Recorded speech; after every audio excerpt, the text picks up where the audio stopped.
Welcome to virtual Sharpen the Saw, and glad you could take the time to renew, refresh, and invest in yourselves. I'm Jancy Nightingale-Birch, Assistant Director of Marketing for Executive Education Programs, and I will be the moderator for today's event. I, along with the Executive MBA team, hope you will also be able to join us on campus Thursday, March 14th, 2024 for the annual in-person Sharpen the Saw to reconnect with classmates, meet recent alumni, and hear from peers and prolific speakers to continue engaging over dinner. A confirmed speaker for that day is RIT alumnus and former ESPN executive, Sean Bratches. He was the key executive overseeing the commercial businesses of both ESPN and Formula One during their respective journeys to prominence, where he developed and oversaw the innovation and strategies that were material to the marketplace successes of the respective businesses. More details on event registration, the schedule of the day, and engagement opportunities will be shared January 2024. And now, for our panel discussion, Humanity and Leadership and Self-Advocacy at the Executive Level. Our panelists are Davine Bey, Joy Olabisi, and Sue Riley. Davine Bey, as I get us all pinned here. Davine Bey is a seasoned talent management executive and entrepreneur with 25 years of experience in the industry. He has held numerous senior leadership positions in talent acquisition and talent management within Fortune 100 companies, global law firms, and Ivy League institutions. Throughout his career, Davine demonstrates a proven track record of success in developing and implementing talent strategies that align with business objectives, improve recruitment processes, and provide cost savings. In addition to his professional achievements, Davine is a thought leader in the field of talent management and is a frequent speaker at industry conferences and events. He earned a Bachelor of Arts degree in English from Lemoyne College and holds an Executive MBA from Rochester Institute of Technology's Saunders College of Business. I think you've all heard of that before. Davine is a lifelong learner who is committed to staying current with emerging trends and best practices in talent management. Dr. Joy Olabisi is a management professor in the Saunders College of Business at Rochester Institute of Technology, where she also directs the supply chain management programs. For over 15 years, she has focused on improving teamwork environments and leadership and employee experiences across multiple industries, as well as uncovering strategies for effective enterprising in emerging economies. Joy teaches courses in the areas of negotiations, organizational behavior, high-performance teams, and cross-cultural management. She's been invited to speak on the topic of negotiation at various seminars, including this one, and workshops that she's passionate about advocating for negotiation awareness and educational access. And finally, we have Sue Riley.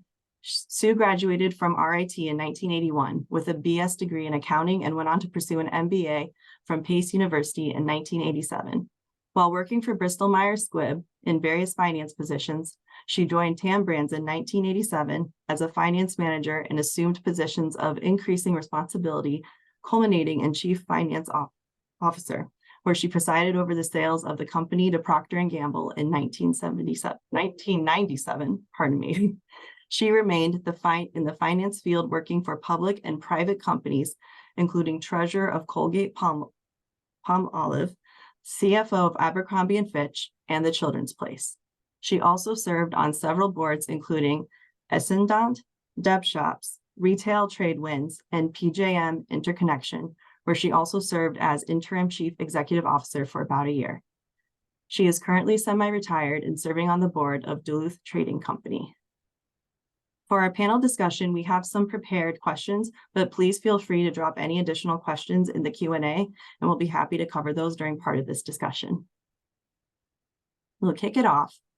Of the top 10 skills on the rise, reported by the World Economic Forum, 30% of skills listed were related to self-efficacy. Even with the rise in demand for technology skills, why are soft skills so important? And Davine, I'll have you kick us off.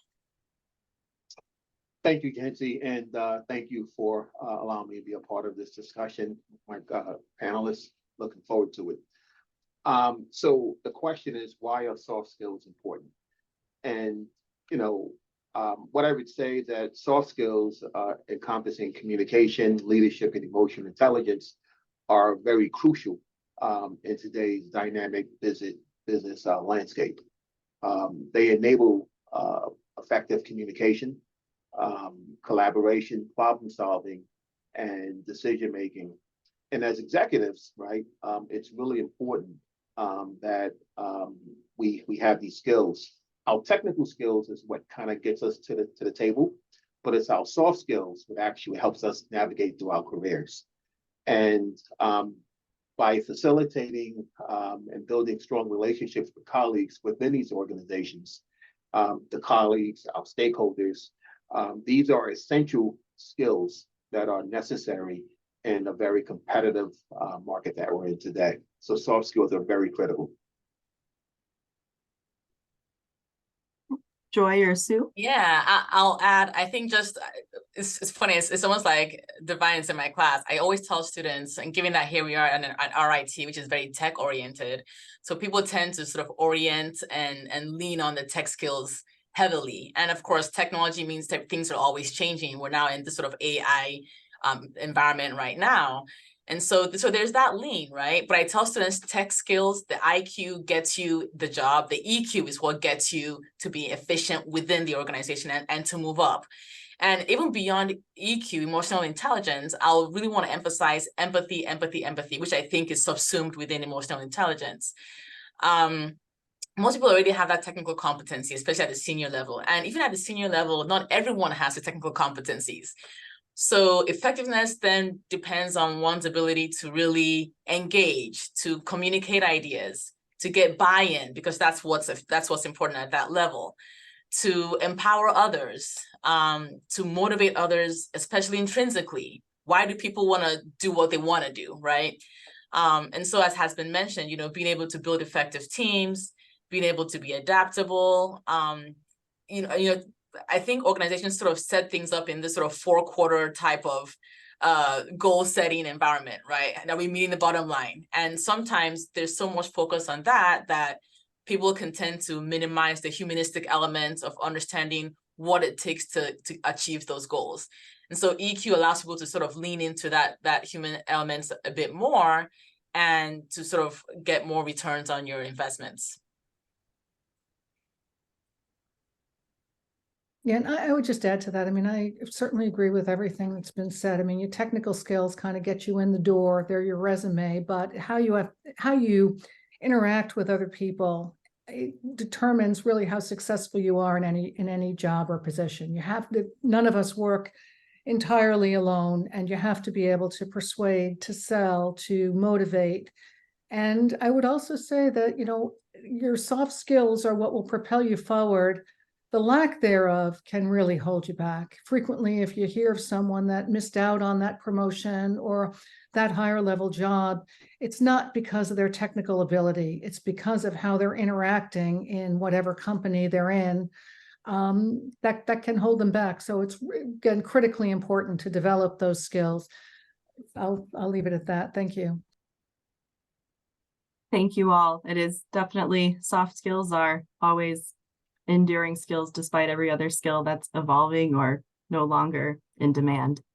Before our next question. Can I follow up on that real quick? Yes. I also want to just extend that a bit more and emphasize that soft skills doesn't mean that you have to be charismatic. I think some people think it takes a certain type of personality to be engaging and to have soft skills. I think you can be authentic and getting to know other individuals without necessarily having to be to be charismatic, to tell the jokes and to be a comic relief, so to speak. Absolutely. And then Joy, I'll have you start off the next question related to our negotiations courses, or one of the crucial concepts that you have taught in our executive MBA and our MBA course is knowing who's involved with the negotiation. When you are advocating for yourself or your team, who are stakeholders to consider within an organization? Thanks, Jancy. And so one thing that we do talk about, you're right, is who matters, right? Who are the stakeholders to consider? And when you think about negotiating or advocating, it's certainly important to advocate for yourself. I think that's sort of our default. But stakeholders is essentially whoever touches the problem at hand. And the one thing to keep in mind is that one is more effective at advocating when they can convey values alignment, all right? So you can advocate for yourself in trying to get a salary bump, for instance, but you wouldn't say you want to raise because you need more money or you want certain resources. a lot of negotiation fundamentals will indicate that you should emphasize how the personal raise will better help you achieve the organization's goals. That's the values alignment that we're talking about, right? So again, you're more effective when you can convey and align those values. So again, the question is, who are the important stakeholders to consider when advocating for yourself, and or the team? So anyone who the organization cares about should be considered in the advocacy process. Thinking from a leader's perspective, it would be ideal to prioritize the needs or interests of the team if you're in a sort of a team situation. So what resources do they need? How can you better recognize the team's efforts? And organizing the team and the resources will get you those soft skills outcomes that we mentioned earlier on. Customers and clients, right? So again, maintaining relationships, delivering value, all of that's affiliated with the customers and clients. All of that also affects the bottom line. And then you can also integrate your needs with the customers and clients as well. So there's that sort of values alignment we talked about. For instance, you can justify the need for more resources to better achieve the relationships and value that the customers and clients needs. Employees at different levels, frontline workers, mid-level managers, especially if their concerns or their priorities affect yours as a leader. So advocating for those as well. Essentially, other departments, other internal stakeholders, especially if you're trying to sort of foster collaboration across different functions. So mentioning those again would be helping the advocacy process. So I'll stop there for now. Yeah, I would just weigh in on that as well. And I agree with everything that's been said. I think the other point that I would add is understanding each stakeholder's interests and what their concerns are. It's very critical. And then having the ability, the political acuity to be able to nurture some of those relationships. Because a good idea may be a good idea to you, the individual, but it may have other impacts on other people who are cross-functional within that organization. So it's important to understand that as well. Yeah, and I would just build on that a little bit and say that, the worst negotiations are win-lose. I win, you lose. You don't want that to happen. You want to figure out and know and understand, as both Joy and Davine said, if it's one-on-one, what does this other person need for this to feel like a win?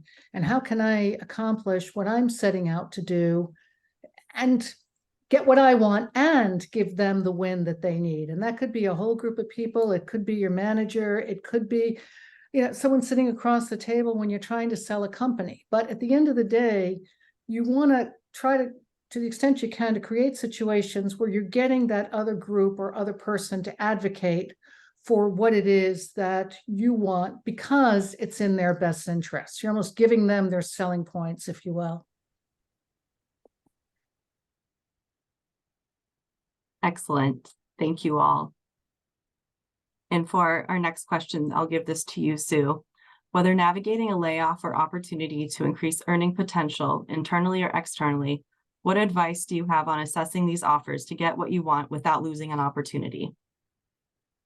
Okay, so I want to just separate their internal from external. Internal, we're talking about an internal promotion or something that you're trying to accomplish in an organization where you already happen to be.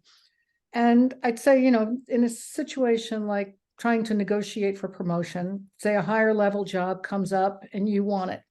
The problem that you face as an internal candidate is that your organization knows you. They know how great you are, but they also know what your weaknesses are. And that can work against you. And whereas the external candidate comes in with, their resume and 5 people that they found who can say nice things about them frequently. Not external candidates bring a lot to the party, but nonetheless, they come in without the organization having worked with them. So I would say that if that higher level job comes up and you think you should be a candidate for it, in my view, it's important to speak up, advocate for yourself. But again, as I said earlier, the person that you're speaking to could be the hiring manager, could be 2 levels up, needs to know and understand how to advocate for you. So recognizing upfront what you recognize to be whatever shortcomings you have, be it the technical skills, it could be that this is a broader job where several technical functions report into it, and you've got expertise in some, not all of them. Say it. I think I've demonstrated my leadership skills in this company. I am lacking skills in XYZ area, but I can do the following to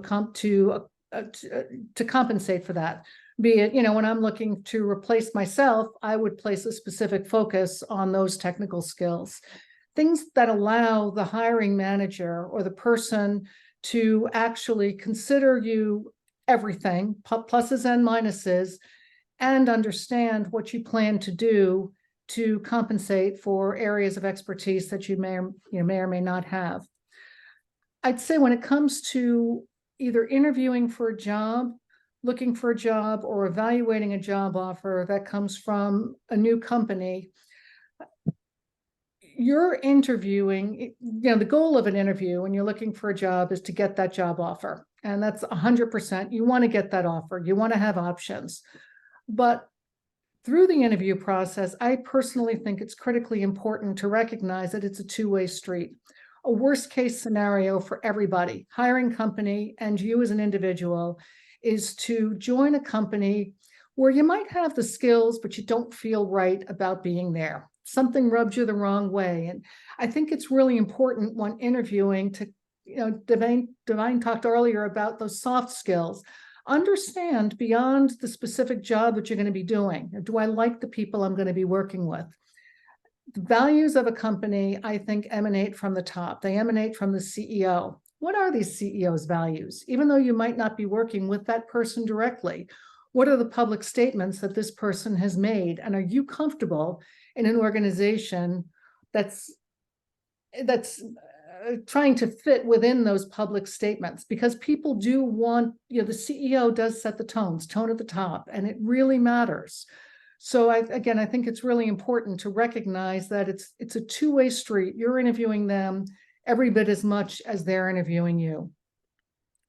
Then if you get a job offer and you think it's not exactly what you wanted, I would say keep the big picture in mind. Get the big items out of the way, get that salary, get the bonus, get the salary.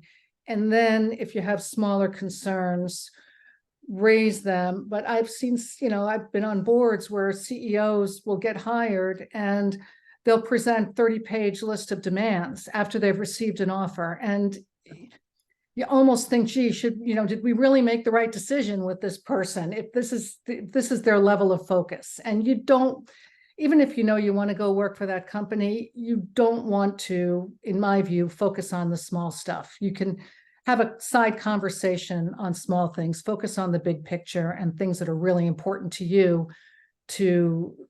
for you to feel successful in this new position. Yeah, no, I think so. You're spot on. And what I would add is the entire interview process is a very emotional process, right? There's a lot of things that is going on in the head. And I would say, and this is kind of a pro tip, when you receive the offer, you don't have to accept it at the time of receipt.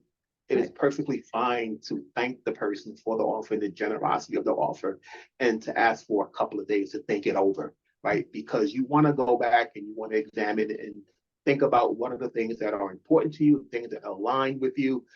If there are other things that you may want to include, as Sue said, the small stuff, those things could be negotiated later on, right? But the larger things are the things that you want to focus on. And, let's face it, when an offer is put out there, we often say in recruiting, we don't want to give away the candy store right away, right? So we leave a little room to play.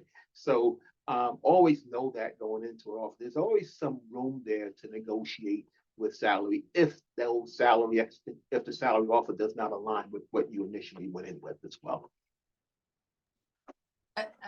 Thanks both, but I will add another, maybe more of an anecdotal insight to this. So I have a close contact who's a software engineer at Google, and many times these individuals who are sort of high performers at top tech firms, they're looking to be poached by other firms, right?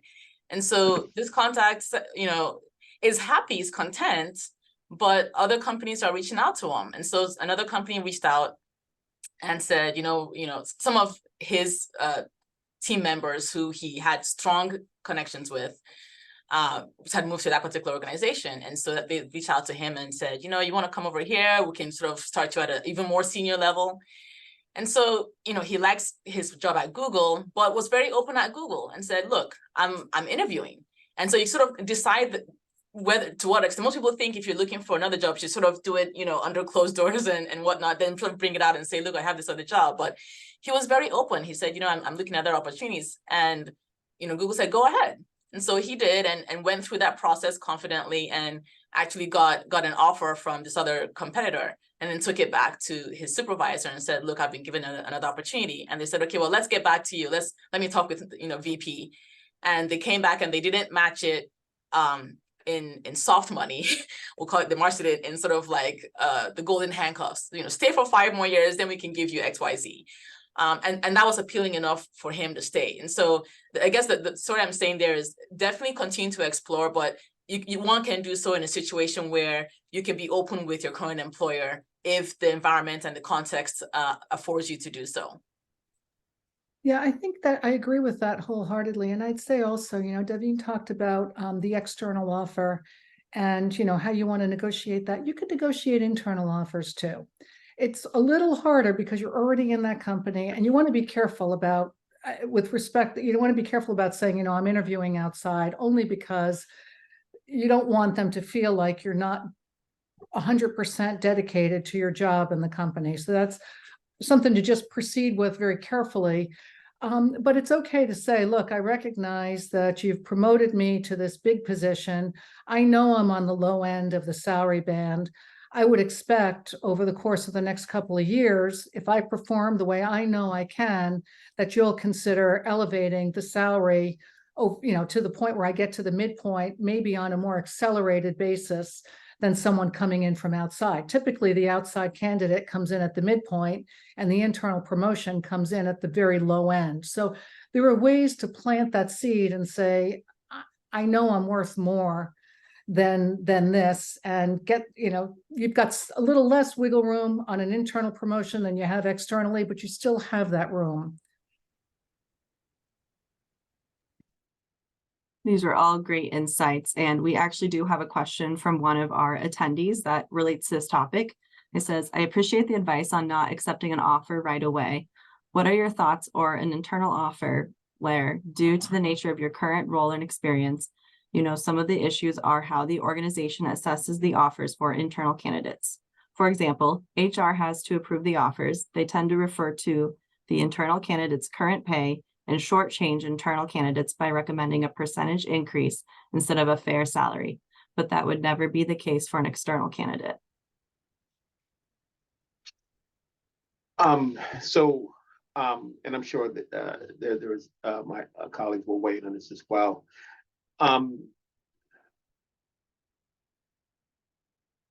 So some of that is changing, right? And what's driving some of that change is some recent changes in laws in New York State, for example, with pay transparency. It's, having worked in HR, I know that there's this, it's the internal joke, right? I have to leave my organization in order to get the bump up that I deserve, and sometimes I get boomerang to come back. And I would say that it's important for you as the applicant, whether internal or external, to do your homework and know what the market value of your role is. There are a plethora of tools out there that will help you do that and give you a sense in terms of what that role would pay for your role internally. And then, I think it's, critical just to be very open with the hiring manager, because ultimately it's the department and the hiring manager that owns the budget, right? And if you are someone that they decide to do in that role, and if you are considered a flight risk, they will do what they need to do in order to retain you, right? And I think you certainly have to advocate for yourself and be prepared to come to the table. I remember myself personally. So I graduated from the MBA program in 2014. I had a conversation with my then supervisor. He made it kind of easy because what he said to me was, he set the conversation up. He said, look, I know that we got you at a bargain. So that gave me leverage, right? He already acknowledged that, right? And so, but what I did was, because of the work that I do, I was able to reach out to colleagues in other industries within the geography. I knew what my position paid in other roles to say, hey, look, based on my research, here's what I'm coming up with. How does that align with what you're willing to offer? You know, and he was able to match that, you know. But again, doing the homework, leveraging your networks become really important as well. I agree. I had a similar thing happen. I mean, at Tam Brands, I went from, I was hired as an international finance manager and got promoted through the ranks very, very quickly. And I was very lucky. You know, 8 years later, I was the chief financial officer, and it was a public company at that time. But I was very, very underpaid, and it rankles you. It absolutely, it hurt. I mean, it hurt to be chief financial officer and being the lowest paid executive in the C-suite. But I do think that, there was a question mark when I got promoted to that position, and some of it is proving yourself. And so, you wait, you do a good job, you get recognized by, Wall Street and the outside community, and then have that open conversation where you say, look, the board seems to be working very well with me. I know I've got credibility with the analysts on Wall Street, and have that conversation. And then they know that this is a person that can get up and go somewhere else. And you start to see the salary increases come. And if they don't, you have to have the courage to in fact move on. And there are also softer things that folks can do that, maybe the budget doesn't allow for a big salary increase, but maybe you could negotiate stock options or more equity-based compensation, things that your hiring manager might have a little more flexibility over than the actual salary. Excellent answers. Or Joy, did you want to throw in one more thing? Well, yeah, someone in the question also asked, how do you determine if someone is a flight risk? And I just remember the story, I think it was on LinkedIn earlier this year, about a young lady who saw like her exact position, maybe somebody else in that exact position being posted for, I think 40% more than what she was making. And so she just applied for it. Like, I'm going to apply for my same role that I'm already doing in the same company. So she didn't have to sort of leave and come back. But I guess there are other, and I don't know how that ended up being resolved. I think she sort of talked it through, and she already had sort of institutional knowledge within the organization. So yeah, to Sue's point, absolutely, they know your strengths and weaknesses, but it also is going to cost money to replace you. And so you sort of have to be clear and leverage the fact that you have this knowledge, and that the act of replacing you would be costly to the organization as well. Especially if you're bringing value to the organization.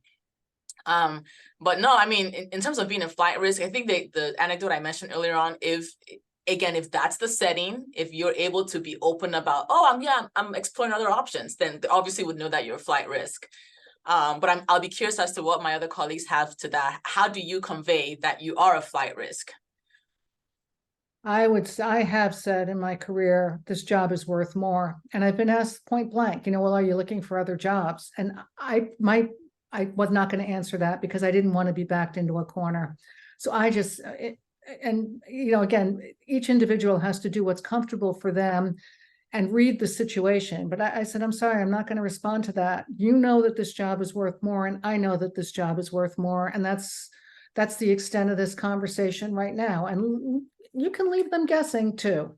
And sometimes that's not a terrible thing. That's not a terrible thing to do, especially if you're not being compensated adequately. Now, I will say I got the last laugh where I was. I mean, I ended up, when we sold Tam Brands, things worked out. And I will, even looking back, knowing how undercompensated I was relative to my peers there, sometimes you just have to look at the opportunity and get past anything that's short term. These things even out over the long term. And once I left, once we sold that company, I had a lot of leverage with companies that wanted to hire me. And I just made darn sure I wasn't going to come in low. It just wasn't going to happen. I was going to come in at a salary where I thought I'd be comfortable. So it's, again, try to not stay too focused on the short term because there is a bigger picture. So my 2 cents. No, the great points. I'll answer the question a different way. So I found myself in a situation where I was the leader in the organization, and I knew that I hired someone, and I hired that person a little on the market. Now, that wasn't, it was intentional, but I had constraints, right? I had limited budget to work with. But and that individual proved to be a very high performer. So midway through the evaluation process, I was very transparent and I said, listen, I know that when coming into this organization, I wasn't able to be as generous initially. I said, however, I have earmarked to take care of you once the new budget process happens. And I was able to not only bring them up to speed with everyone else, but I also gave them a merit bonus as well for kind of working with me and staying in touch with me. So, because I go back to Sue's point, looking at the larger picture, life is full of the constant negotiations, right? And constant opportunity costs that you must consistently weigh in. And sometimes, short-term sacrifices can lead to longer-term gains. Excellent. Thank you all for sharing your additional insight onto our attendees' questions too. Moving on to our next question. So just as one is navigating the ins and outs of negotiating their promotion or finding better opportunity, that without overstepping, another thing to navigate within an organization and really just in our day-to-day lives is properly acknowledging and advocating for diversity. So on Better Up, a coaching platform for company transformation, they published in a blog post, quote, "Diversity has become something of a buzzword. However, organizations that simply look at diversity as a trend are missing out on the depth and value that a truly diverse and inclusive organization brings." So to start with you, Davine, what does it mean to truly acknowledge diversity? Thank you for that. I think acknowledging diversity goes beyond recognition of different backgrounds and cultures. It really is actively and being very intentional about that as well. The emerging workforce that we see today is unlike any workforce we've seen in the past. You have 4 distinct generations that's working in the same workforce. And so it means it's important not only to have a diverse team, but also have a diverse team that's very inclusive, where everyone's voice is valued, everyone has skin in the game. And as a leader, as a manager, right, having the ability to be able to tap into everyone's strengths. You may have someone on your team that's very introverted. That doesn't mean that they're not a contributor, but having the ability to tap into that. It's about creating a culture where diversity is seen as a strength that drives innovation and economic business success for the organization. It's table stakes right now, and so I think organizations have to be very intentional about that. It's one of the things that I think that for those individuals that it's important to, who will be evaluating whether they want to be a part of your organization, they're going to be looking at that to see how your organization behaves in that space. And let's face it, I think, as a consultant, usually when I work with companies around their D&I journey, they're usually 1 or 2 drivers, right? They're either feeling the heat, meaning there's something internal going on, right? And it could be lawsuits, et cetera, or they see the light, they see a business opportunity. And usually it's a combination of both. And from my viewpoint, I don't see how an organization can have growth and innovation without embracing the fullness and the magnitude of, I think, big D diversity, not just racial, ethnic, but gender, thought, economic background, all the various dimensions that make an organization make this world very unique and diverse. I'll jump into what Davine said. I think something he highlighted is that it's a part of the culture. It's embedded within what they value and how they do things. And I think part of it being embedded within the culture is, where do people see it? Is it written in the job description in some way? The fact that different inputs are taken into consideration. Is it rewarded? And it doesn't have to be monetarily rewarded, but do they have some type of kudos for people who utilize diverse inputs, who have innovative, diverse technologies? Or again, to what extent do you really see it beyond just talking about it? Do people actually walk the walk? Is it in the newsletter of some sort? Is it, so to what extent is it taken into consideration? And then the other element I wanted to highlight is, what ways are different groups within the organization actually ensuring that they are blind to biases? So are they utilizing maybe type of, there's a nominal group technique where you can actually provide some inputs on Post-it notes without knowing who the author is, right? And then you're actually able to evaluate the basic basis of the idea itself, not who brought the idea forward. And so thinking about ways to implement these sort of, again, bias-free, whatever that means, ideas, so that the essence of the idea is what's being taken into consideration, I think can move people and move organizations more forward in the idea of being more diverse and inclusive of different viewpoints. And I just add to that 2 thoughts. One is on to Joy, what Joy just said about the Post-it notes. I was doing some consulting for a company that when they sent resumes around, they took the names off the resume so that you didn't— Blind resumes. Yeah, blind resume, which really, it was very effective because you really were, you were looking at the skills and the experience of the candidates. I'd also say diversity starts at the top. If the CEO is committed to it, that generally speaking, the values of the CEO trickle down through the organization. Organizations have a way of reading, even if they're not interacting directly with the CEO. If the CEO thinks something's important, everyone else does. So look at the statements, look for the public statements that the CEO has made on that matter. Look at the board, is it a diverse board? Is the CEO's staff? These people their photos are right out there on the annual reports. Is there diversity at the top?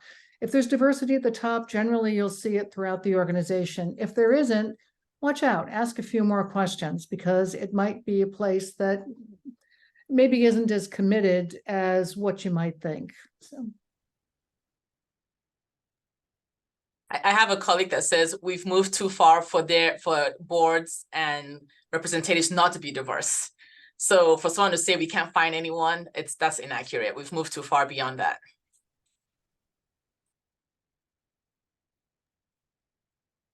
Thank you all. Those excellent insights and points on such an important topic today and onward. To move on to the next question, and also to tie in one of our attendees' questions, for this one's for Joy. What is some advice that you have on approaching a difficult topic at work? So sometimes that might be the timing of the ask, like a salary increase, or bad news that you have to reporting a problem. What would be your advice on approaching those topics? Well, I'll say don't ask for a raise right after they announce that they're downsizing, but that's a joke. But yeah, read the room, read what's going on, and time it that way. But this is also where our discussion on emotional intelligence and empathy and soft skills will come in handy. So Jancy mentioned a couple of situations, asking for a raise, or moving forward with an unpopular decision, or laying people off. And some things I want to sort of highlight to keep in mind is timeliness, being aware of whether or not the time is appropriate, transparency, so just being clear and honest, and then sort of trust. And hopefully you've built trust throughout the process to be able to convey that the ask is authentic. So choosing the right time. And so the question that was asked, I think, in the chat was the best time to discuss a salary increment? And as Sue mentioned this earlier on, which is, going and proving yourself. And so that could probably be discussed prior, when you first sign on to the new job, or to new position. So one may say, could I have an evaluation 6 months in? So you give yourself a time frame of when you want to accomplish something. And then they also it's on the schedule, if you will, 6 months down the road to really evaluate what you've done, or maybe even after, a big project that you've worked on, you really gave your all, and it really showcases the skills that you bring to the organization. So if you feel like you really knocked it out of the park after a project, then you better capitalize on that and say, look, now you really need me because you've seen what I can do. And the recency effect is there. You don't want to wait, 6 months down the road where they've sort of forgotten the value that you brought on that particular project. So again, think about the timing, and if they're announcing an expansion and you've really contributed to specific projects that are leading to that expansion, then go in and insert your buy-in, insert the fact that you're critical to the expansion. So again, hopefully those are some examples that can highlight the effective timing of that. The setting, right? Privacy, allowing ample time, enough to sort of communicate openly, and give all the parties involved in the discussion process time to sort of reflect and voice. People want to have a sense of voice. Voice doesn't mean they have decision-making power. It means that they've had the voice to be heard, right? And so if people feel like they've been heard and that you're taking that listening, the active listening, a lot of this we're merging a lot of the soft skills that we've talked about. And then you're reflecting on what they've said in your decision, even though the decision doesn't align with what they voiced. If you've reflected that you've taken their voice into consideration, you're more likely to get buy-in, right? So allowing the time to have that discussion where people can voice is very critical. And then there are times when one may have to move on with decisions that are not popular or controversial. And as a leader, sometimes you will have to do that, right? So I would say being honest and being transparent, highlighting how you arrived at the outcome. What data or facts or processes did you use? But did they come from the very top? Are they trying to institute a new policy throughout? And this policy contradicts or conflicts with something that's your team is currently doing. Be very clear, right? And put resources in place to get people on board to buy in, to execute the project, the new process at hand. And so those are some high level thoughts that I'll lead with. Yeah, and I think, Joy, you really highlighted the importance of having those soft skills in these difficult conversations. I know for me, one of the most difficult times was during COVID. Here I have a team of 12 individuals. We're shutting down recruiting. No positions are being ended. A lot of fear that's going around. And so it was really important to how do I begin to assuage the fear of my team so I can keep them focused. And what I said to my team, I was very transparent. I said, listen, I can't tell you what the outcome of this, what this is going to mean for any of us. But what I can tell you is that this is something that we haven't seen before. And if we step back, there's going to be a lot of opportunity for us to look to bring some new solutions to the table, right? And we have to be focused on really identifying what those opportunities are. And so I think the team appreciated that approach. I wasn't, because I couldn't tell them that their job were in that take. I didn't know that, And then the other thing, what I think also is important is, again, transparency. If there's something that you cannot share with your team, let them know that. Say, look, I will tell you what I know. And if I can't share it with you, I will let you know that I'm not at liberty to share it with you, right? And so people appreciate the authenticity around that. And that goes a long way in being able to convey whatever that difficult, conversation you have to share.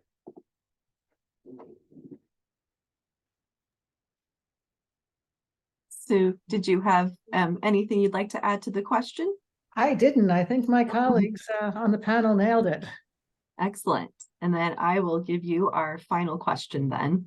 Wall Street Journal has published several articles about the extra pressure at work of being considered fun in addition to efficiently fulfilling your job responsibilities. And to quote part of the article, there's a new avalanche of off-sites multi-day tests of togetherness in which you might be expected to hash out a new sales strategy one minute and the next brave the hotel pool with Speedo Steve and other colleagues, perhaps in a swimsuit of your own. And that is just one situation of several that we had discussed in our previous meetings.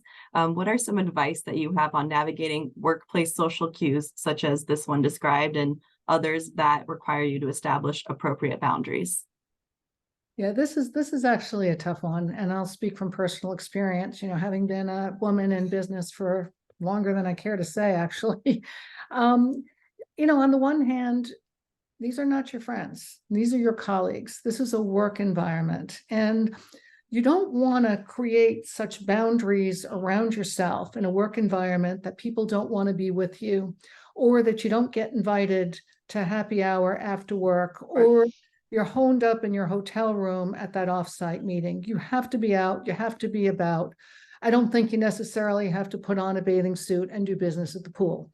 You can say, I'd rather do something else, but you can do that. I mean, I would suggest that you not wear a little polka dot bikini or whatever, but that it's something that's appropriate with an appropriate cover up. Because a lot of business is transacted outside of the office. You know, early on in my career, it was golf outings, and I hated golf. I was a single mom. There was no way that I could have the time to learn golf on Saturday morning. I had things that I needed to do with my daughter. And kind of, I got past that by doing other things. You know, I would have to go to dinners periodically. When I went to dinners, I'd have a glass of wine. I wouldn't have three. I, kind of moderate. Generally, I would leave. I'd say I have to go. When dessert was served, I wouldn't stay for the after dinner drinks. But it's social enough that you are in fact participating. And I think in one of our pre-sessions, someone said, you go to a networking session, that's not a time to partake in the hors d'oeuvres and bar. That's when you just kind of stay away. You might have a glass of seltzer water and speak. You can't speak if you're nibbling on hors d'oeuvres. So these are things that come up. They've come up for a long time. And I did worry during the Me Too that you don't want to be the person that other people aren't comfortable with. You're entitled to your rights, you're entitled to your privacy, but my advice to people in the workplace is you spend a lot of time with these folks, and they may not be your friends, but give a little of yourself as a person. Like, let people know who you are, what's important to you. Out of work activities are fine, but be careful. You have to exercise good judgment. Try to stay away from closed door one-on-one sessions. Just basic common sense. Don't wear provocative clothing to the office. Again, go to the after work events, but this is actually something that they would say at Abercrombie, like just because we sell it in our stores does not mean it's appropriate to wear to the office, which you can just imagine. I mean, that place was a very interesting company to have worked for, but it's about judgment. But I think you can really do yourself a disservice by creating too many barriers and too many boundaries around yourself. So. And I totally agree. I think, I think about my career early on, all the social faux pas that I made, the missteps, being invited to happy hour and not going, being invited to someone's home. And you have to be able to read tea leaves, right? It's what's really being asked. Right. You're new. I want to get to know you. We work together, right? And that's what's really being asked. And so and there's that balance between how much of yourself do you expose, right? And how much do you keep private. And so being able to have that political acuity to navigate through those situations is very important. But over time, as you build relationships within the organization, the nuances and social dynamics become much more clearer within an organization. And if I can also add, there are times, and again, just reflecting on my own career, there are times when something gets said or something gets done that's so egregious that you have to speak up. And you're doing, especially if you're senior in your company, you're not helping anybody if you don't. But you want to pick those situations. You don't want to be complaining about, there's a lot of little stuff that happens all the time in offices. And in my view, you let that stuff go. But when someone says something that's just so utterly offensive, you have to raise it and it has to be dealt with. And you pick your moments. And I have done that on occasion. Otherwise, you're not helping yourself. Importantly, you're not acting as a leader. You're not protecting people in the organization from those kind of comments, which are hurtful and beyond inappropriate. So. Yeah, one thing I'll add, and this is maybe more from an academic perspective. I think this happened maybe a couple years ago. We were interviewing for a new faculty member, and brilliant individual. His job talk, usually with academic interviews, it's usually like almost a 2-day process. You come in, you have dinner the night before, you give your job talk the next morning, and then you meet one-on-one with faculty throughout the day. And this particular, again, this person was very brilliant, resume aligned, CV aligned with their presentation, but there were just several social cues that ultimately was his downfall. During the ride to dinner, he was changing the radio station in the car of the person that was taking him to the, like, oh, I don't really like this song, do you? I think it was around the previous political presidential election timeframe, so he was freely sharing his thoughts about the candidate, you know. So, and it's of many environments, there are people on both sides, right? So you never know where that person is. But I think that these miscues, and when we all sort of came together, those of us on the search committee, and talking about the person's positives and sort of the shortcomings, the miscues just almost sort of like ballooned, right? And overshadowed the obvious intelligence and contributions that this person otherwise could have had. So some may say like, oh, as long as I'm technically skilled or I've got skills, then some of these social pieces shouldn't matter. They do matter. And ultimately it cost him a position here. He probably got something somewhere else, but just wanted to bring that up as an example. Yeah, and can I tie on that? You know, I think equally important. So now you are a leader within your organization. You can hire, you have a team, or you're the new leader coming into an organization. It's not a one size fit all approach, right? And by that, what I mean is that you have a team, you've inherited a team. This is their first time working with you, vice versa. I think it's really critical to ask and assess your team, from your team, how they like to receive feedback and how they like to be acknowledged, right? Because it's going to be individualized, and pay attention to that, because the worst thing you can do is to acknowledge someone for an accomplishment who they don't like public acknowledgement that way. They may like it in a different form. So you want to be respectful and understand it, so you can have, again, the ability to not respect everyone's boundaries that reports into you. It's an excellent way to summarize our final question for the panel discussion. And just as one of our attendees also says, thank you to everyone for your excellent insights and infinite wisdom on the topic. And Davine, Joy, and Sue, thank you for all of your time in preparing for this really great discussion. And I hope we can do something similar, continue the conversation in the future. And to move on to our final part of today's event, we have a chocolate meditation. And I think most of you know how to enjoy a chocolate bar that you recently received in the mail.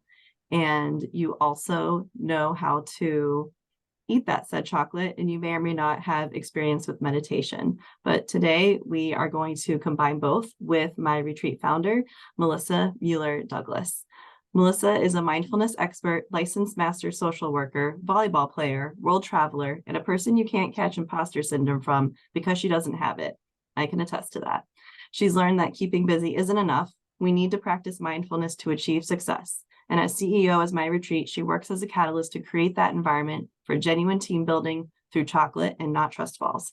She works with groups at organizations, including us at RIT, American Express, and the Agape app. So, Melissa, the floor is yours. Beautiful. As far as I understand, everyone should have received a piece of chocolate. If you don't have it right with you, go ahead and grab that while I share what the next 15 minutes or so is going to look like. So we are going to begin by setting a collective intention. We're going to experience a body scan to be grounded. We will do a guided imagery practice, and we will conclude with eating chocolate mindfully. So make sure you have that chocolate ready. We're going to practice a little bit of delayed gratification as we set our intention to be supported. The panelists have done a phenomenal job today in supporting each of us with their answers to your questions, as well as to the original questions posed. So I thank you all for your excellent presentation. For all of us now, let's get grounded by closing our eyes or lowering our gaze for the body scan.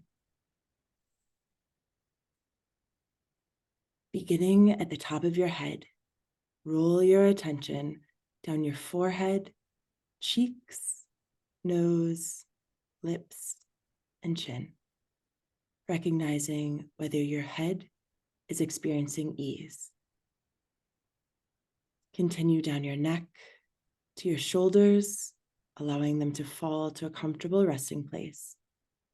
As you bring your awareness down to your elbows, wrists, and fingertips.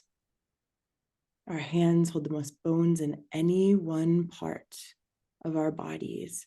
They're responsible for typing, for pushing, for pulling, but for now, simply allow them to rest at your side as you swirl your awareness around your heart, your lungs, and some of your most vital organs, allowing you to be here today. Notice whether this mid part of your body is feeling content.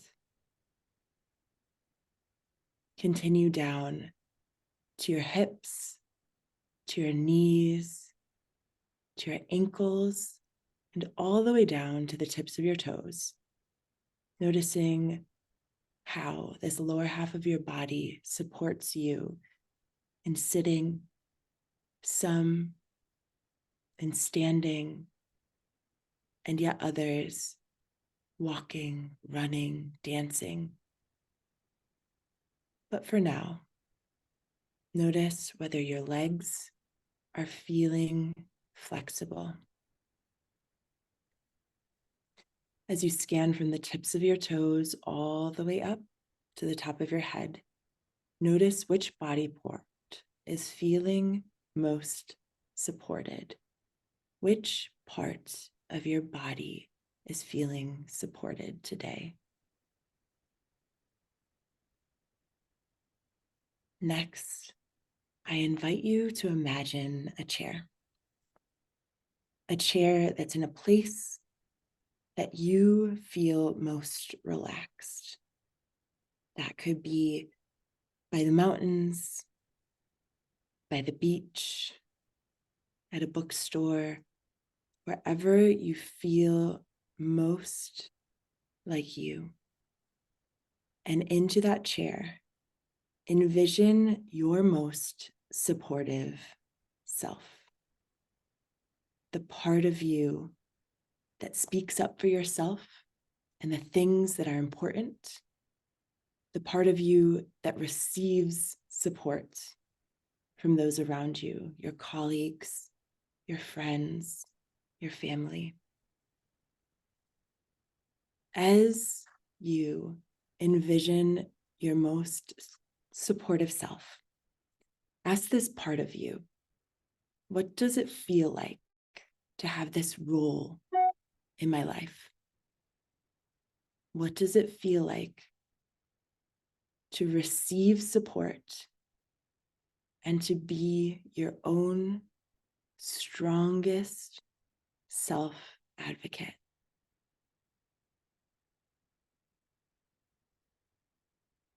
Then ask yourself, what do I need to either begin showing up in this capacity or continue showing up, being open to receiving support and being open to prioritizing your own self-advocacy.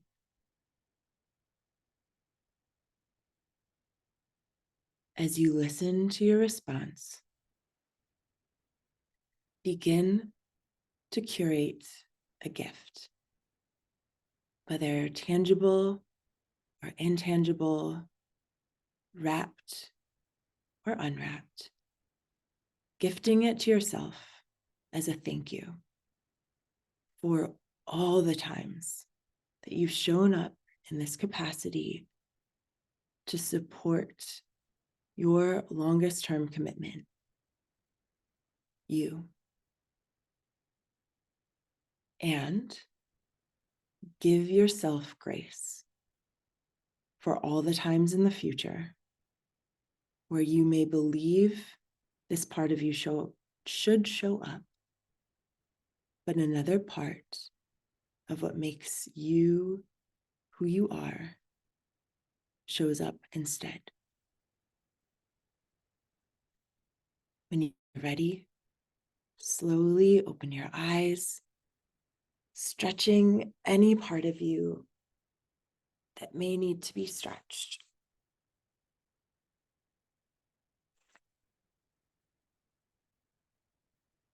And ask yourself, does being supported resonate with me? Is it important to you to be your own self-advocate, to receive and be open to receiving support from those around you?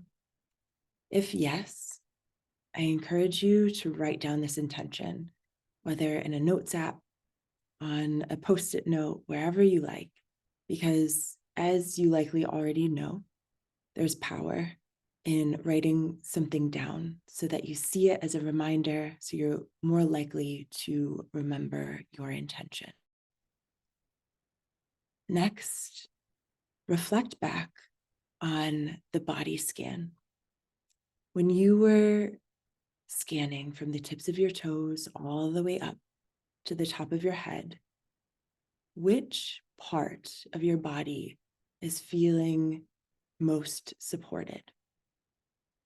And if you like a challenge, also ask yourself why.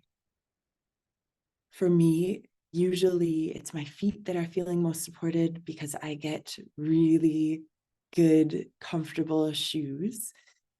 Today, I'm heading to a holiday party right after this. And so I'm not going to lie, my feet are absolutely not comfortable today. So that is not my most supported part of me. But I can say that my shoulders are feeling really good.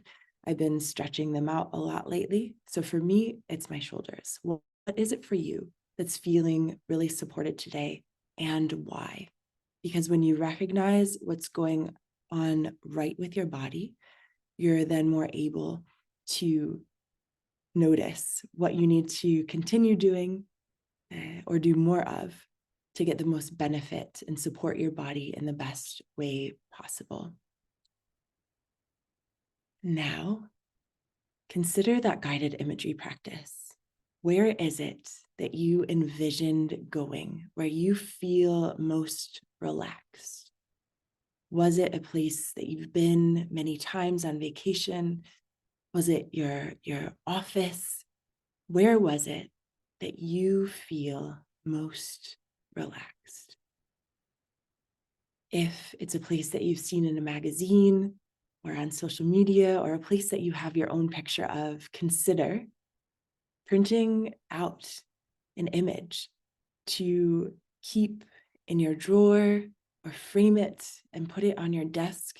So when you need a moment in the middle of your workday to do your own guided imagery practice, you can take a pause and look at this image, or close your eyes and envision it, so that you can have a mini escape without physically going anywhere. I also invite you to ask yourself to reflect on, what was the gift that you gave yourself? Over the past 6 years of leading chocolate mindfulness, wellness workshops, I have heard thousands of responses to this question. Some people envision a tangible gift that you could physically wrap that they want to give themselves. And that makes a whole lot of sense around the holiday season, right? Something that is on your wish list. The majority of the time, though, people are gifting themselves the first thing that came to mind. And more times than not, that's something like rest. That's silence, just having a moment to clear your mind, clear your space, be with just you. Or being in nature. That's another top response to the gift, is to go out and be in nature. For those of us who are here in Rochester, New York, right around RIT, it is a beautiful day to have our packing snow. So if you like the cold weather, you can absolutely enjoy being outdoors. Now, it's chocolate mindfulness time. Let's gift ourselves that piece of chocolate. Everyone should have an Eldora craft chocolate. And if you don't, you can have a different type of chocolate. You could have a snack. If you haven't had lunch yet, definitely pull out whatever you had for lunch so we can eat it mindfully together. I also have the same 50% dark milk chocolate.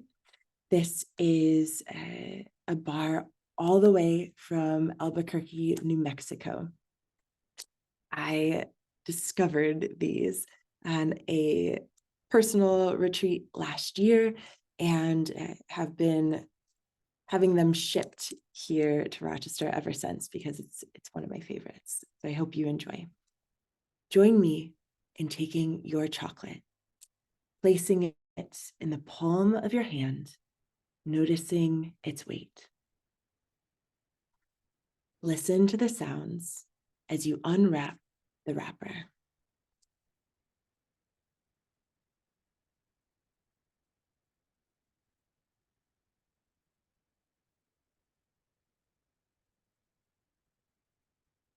Look at the colors, the textures, the shape and size, areas of dullness and shine, and what to the untrained eye might look like an imperfection, because there is no such thing in chocolate.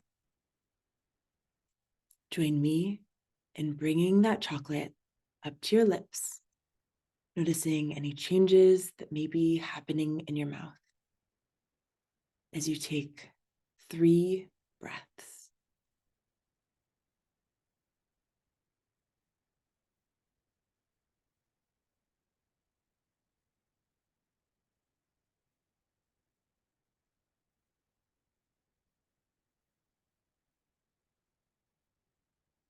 If you wish, join me in taking away one of your senses by gently plugging your nose as you take your first bite, rolling the chocolate across your taste buds, noticing any areas that may be registering the flavor differently from the tip to the sides and the back of your tongue.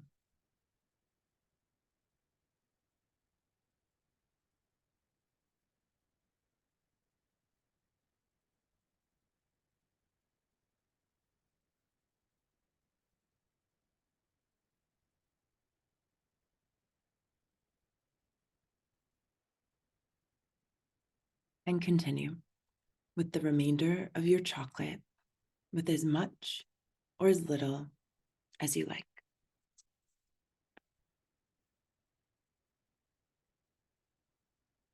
Eating chocolate releases feel-good chemicals called endorphins that boost pleasure, resulting in a feeling of well-being. Dark chocolate consumption reduces stress and improves mood and memory.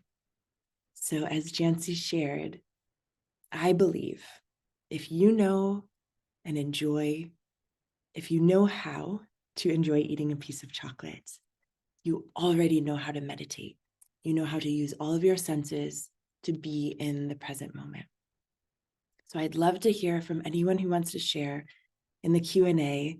I suppose it could be like Jeopardy. What is, it was a great flavor, sharing what was it like for you to eat chocolate mindfully?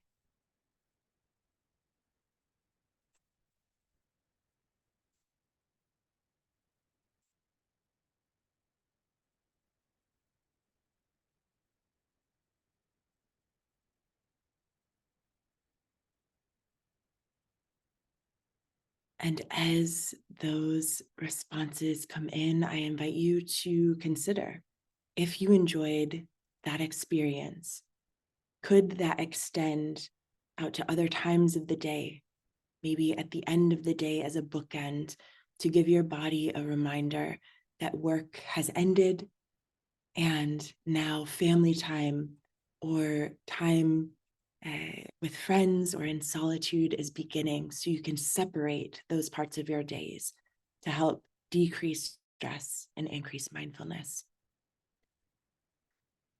I see Amanda says it was much more enjoyable than how I usually eat chocolate, scarfing it down. I hear that. More of a whole body experience. Karen says, I didn't need to have more than a couple small pieces to feel satisfied. I hear that a lot. Renan says, it's been a higher pressure day. The chocolate meditation was needed. And Jancy is sharing the contrast of milk and dark notes was delightful. I'm glad you enjoyed it. If you tasted that chocolate and you said, that was not my cup of tea, that's okay too, because when you know it doesn't work for you, you're that many steps closer to knowing what does and what's going to help you feel relaxed and rejuvenated. So we began by setting our intention to feel supported. We moved into the body scan, the guided imagery, and we just concluded with eating chocolate mindfully. As I shared in the beginning, if you write down what works for you, you're more likely to remember. So I'm going to help you add that to your got done list by sharing this very brief survey to ask what you liked about today the most so that you can know what you can use moving forward for your own self-care. One of the questions that's on that survey is about what you would like to see moving forward, whether that's using chocolate mindfulness through your alumni group here or with the MYRetreat app. And so I just wanted to share that the MYRetreat app is a completely free resource for you that you can use anytime, anywhere, of course, pairing it with chocolate for a satisfying reward. So I hand the mic back to you, Jancy, and I thank you all for your time today. And thank you, Melissa, for guiding us through that, and of course, sharing the chocolate. I surprisingly did not do a quality check before today, but I can confirm it is delicious chocolate. And I would also recommend to everyone, if you enjoyed that, Melissa does host these virtual events every Wednesday, usually at 2 p.m. Today, she was with us, so she had it a little earlier in the day. It is also a great experience for team building, as we all just did today as executive MBA alumni. So thank you again for joining us today for a great panel discussion, and stay tuned for the final alumni quarterly of the year coming out in a few weeks, and hope to see many of you in person March 2024. Take care.